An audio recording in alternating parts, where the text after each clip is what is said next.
What's up, guys? Welcome back to another video. Hope everybody's having a great day. Playing some multiplayer on Call of Duty Modern Warfare, and today I'm going to be talking about something that's going to be kind of out of the ordinary, I guess you could say. It's just basically what makes games awesome, what makes video games great. And it's kind of been a controversial topic because of the media, I guess. People try to blame a lot of things on video games, saying they're too violent, they're ruining their kids and stuff like that. And in reality, that's just not what it is. If anything, the only thing video games do is just take people, I guess it burns up their time more than anything. But I really want to talk about like what makes them so great. And one of the first things that, for me at least, that makes them awesome is the fact you can have something to do, I guess. If you're like out of things to do, you're bored, this is something you can do all day. It's fun. It doesn't, it can make you rage, but like, it makes you rage in a good way, I guess you could say. Should come through real quick. If I can find it. Oh. But there's something, especially at times like this, like we got this whole coronavirus thing going on and stuff. Video games are literally great to have right now. They give you something to do, right? And the things that can happen while you're playing video games are literally awesome because you can also make friends on here. Granted, they're not real life friends. They're virtual. They're on your screen. But you can still talk to them. And it's really fun because I've made a lot of friends on video games, but I've also made a lot of enemies. I did play a video game competitively, and I made a lot of enemies on the game, but I also made a lot of friends. And that's kind of one thing that sucks about competitive gaming, is it's a two-way street. If you're winning, you're making enemies. If you're losing, you're still making enemies. And at the same time, you're still making friends. Like, some of my closest friends are from that, competitive gaming. Now, granted, you make these enemies on video games, right? The friends that you make far outweigh the a-holes that you meet. And a good way for me that I've made friends is through that. And I've known these guys for like 4 years. And they're like my closest friends. I play every video game with them. If they have the game, if they're able to get it, I'll play it with them. I still go back to that same game and I play with them still to this day. Just to play with them. Because they're my friends and I enjoy it. It's a lot of fun. But, it's kind of hard to explain that certain area, at least, because I'm an a-hole. I straight up, I'm not very nice to my friends, and granted, it's a two-way street. They're not exactly the nicest to me either, but I'm still like worse than they are. But that's what makes them my friends, and that's why they're my friends, because they know that's how I am. They know it, and they mess with me about it too, and vice versa. I mess with them, and we're always messing with each other. And that's what makes a really great friendship, to me at least. Is just knowing these guys. But even though I'm mean to them, they still put up with me, and that's how I know these guys are legit friends, because I give them hell a lot. But even in times like this where everybody's like locked at their houses and everything, if you got a phone, even then you can play video games on your phone now. And even those games are still fun. You can still make friends on those games too. And you can't go out and socialize and stuff. You just sit there on your phone, you texting people. Texting, it's alright. But it's nothing compared to like going and talking to people, man. Like you can sit here and talk to like 10 friends at a time and then have fun on the same game together. So it's like 10 times better to like sit here and play with your friends than it is to sit there talking on your phone or texting somebody. People say video games are too violent nowadays and stuff. And sure, some games are pretty violent, but not to the extent that it causes like sanity problems with kids and stuff. Some games might, I don't know, there's some weird games out there, so for the games I play at least, like Call of Duty, Halo, shit like that, it's sure, it's blood and stuff in it, there's killing, but it doesn't mess with my sanity as a person. And a lot of people, a lot of boomers, I guess you could say that, say it does. And they blame video games for a lot of their problems. When in reality, video games are a good way to, like, take yourself out of this world, I guess you could say. To go and, like, I guess put yourself in a different perspective, one could say. It's like the best way I can describe it. It's great because sometimes this world sucks. Sometimes it can be sad, and sometimes it can be really frustrating. And sure, video can be frustrating too. Everybody rages at them. But when you rage at a video game,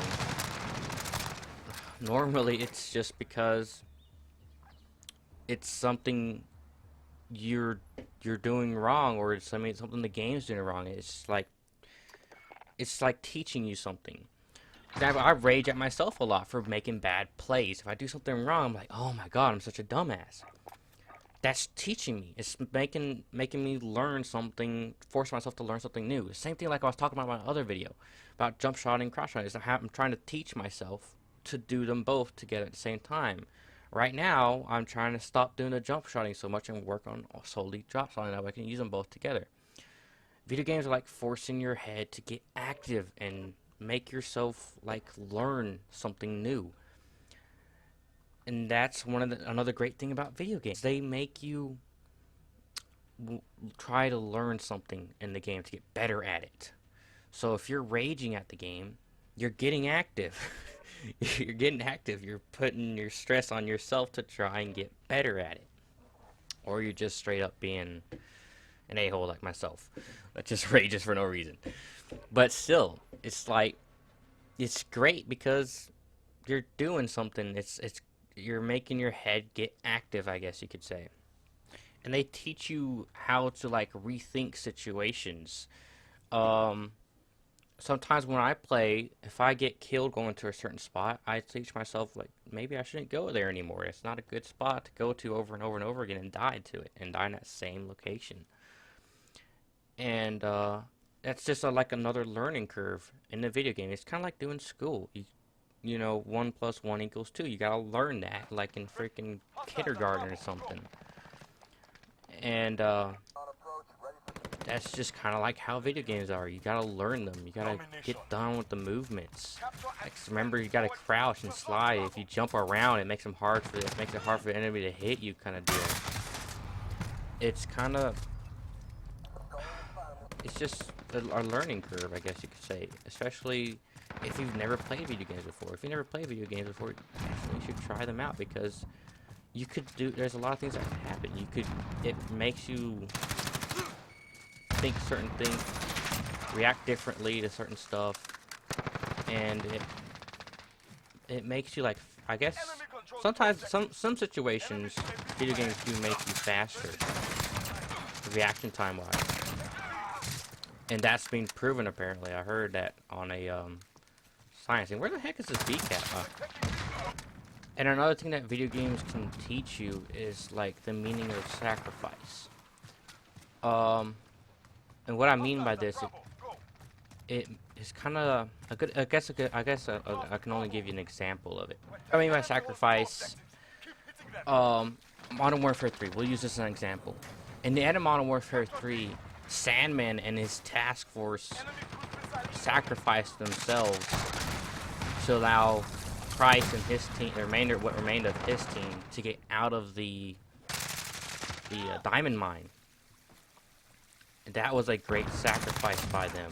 They gave their lives up for them to get out of there and continue the fight, because they were the ones that could finish it.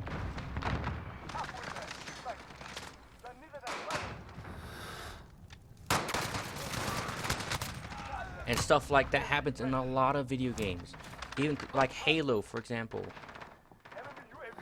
It literally talks about it. How humanity sacrificed so much to win that war against the Covenant. None of their deaths were in vain. Of all the UNSC personnel and stuff. I know it sounds really geeky right now, but that's just how it was. And that's something that I learned from video games.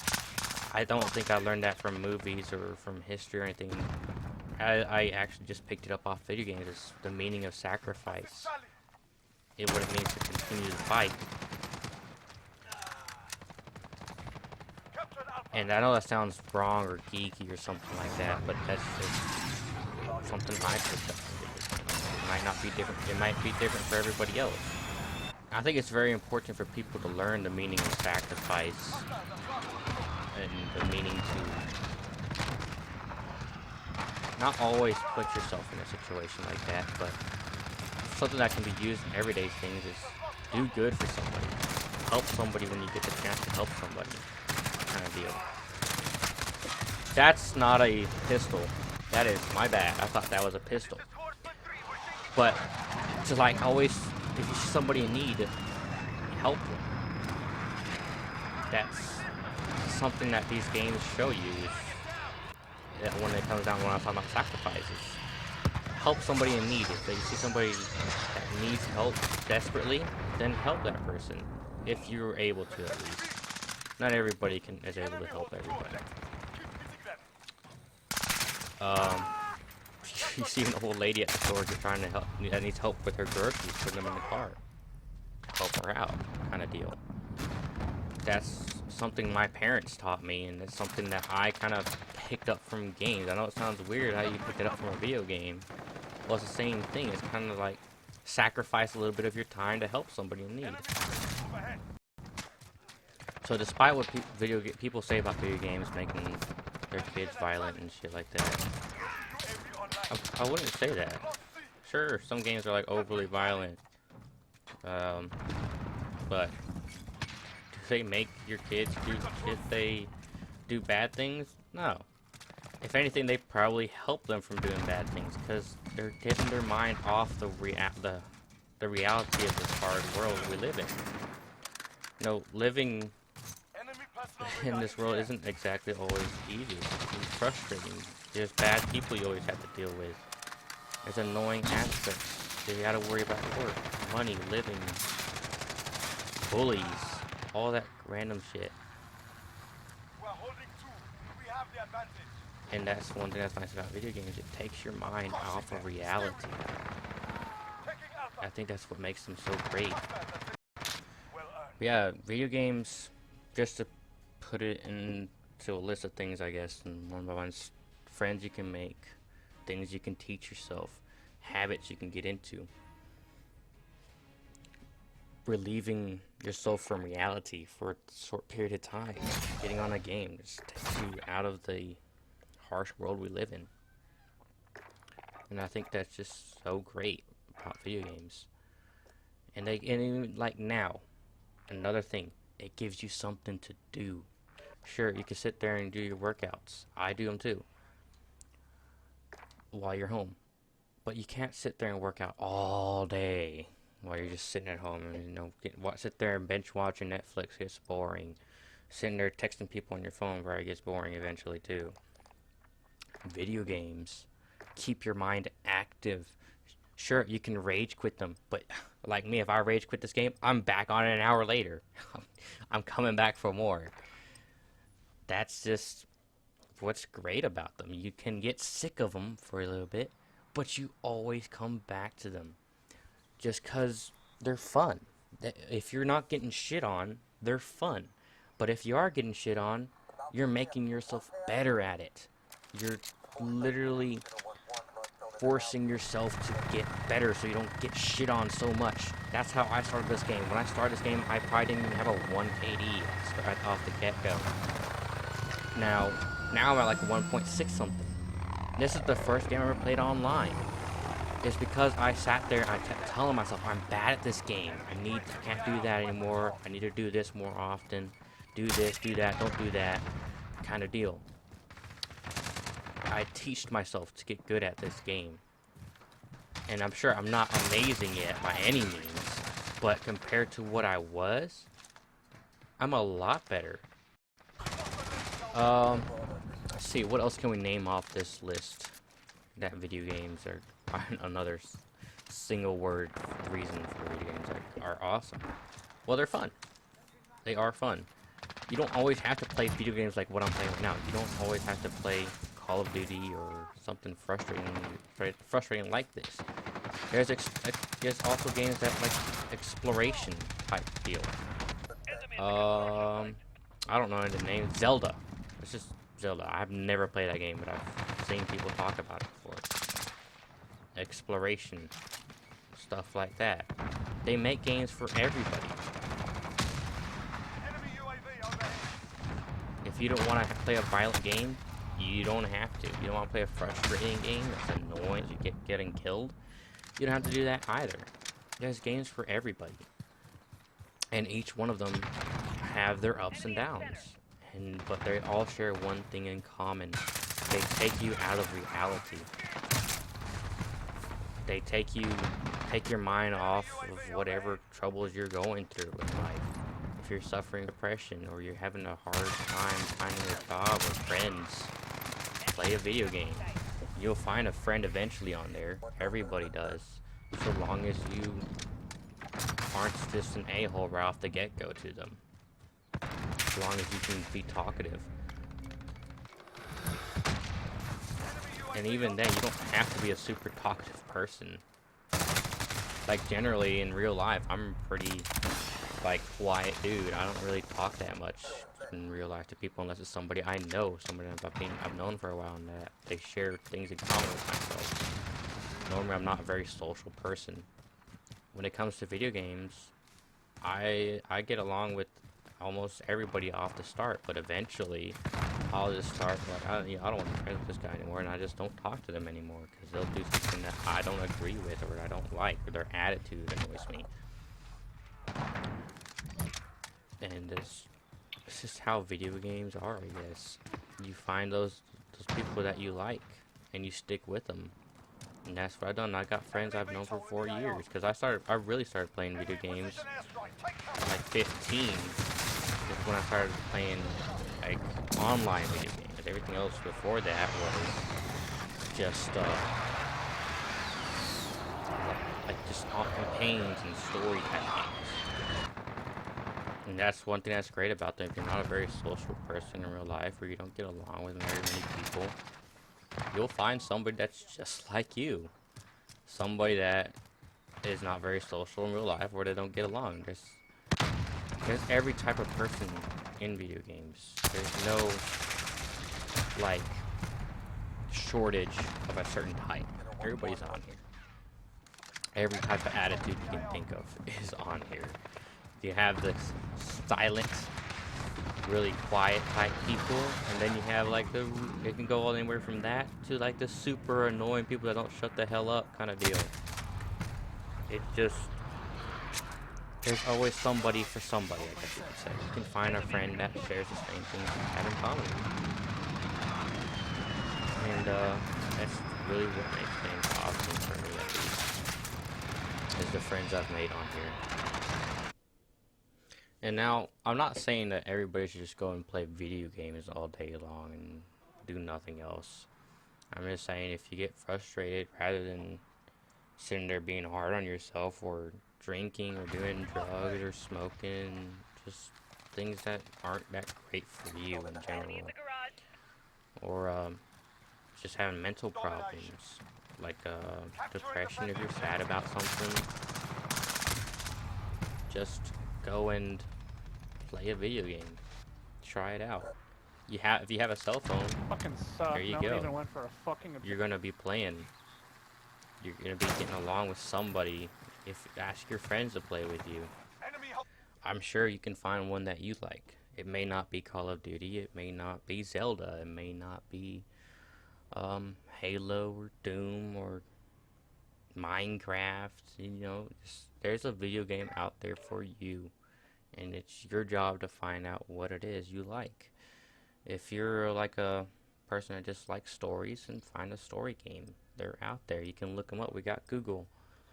If you want something heavy action based, Call of Duty. There you go. But there's something for everybody, and you should give it a try. And don't listen to what the media tells you or political figures in today's world that say they're so bad and terrible, and when in reality that's not the case. They just want something to blame their problems on. But yeah, guys, I think that's for me the things I can think of right off the top of my head about video games. That's about everything. I'm sure later on today I'll probably be like, oh man, I should have thought about that, but I didn't write none of this down. It's all off the top of my head. But yeah, I hope you guys enjoyed the video, and sorry if you guys don't agree with me or just don't like it. That's just my opinion on video games, and it may be controversial, but oh well. It's my own opinion. Sure, some of it may not be right. Some of it could be right. I don't know.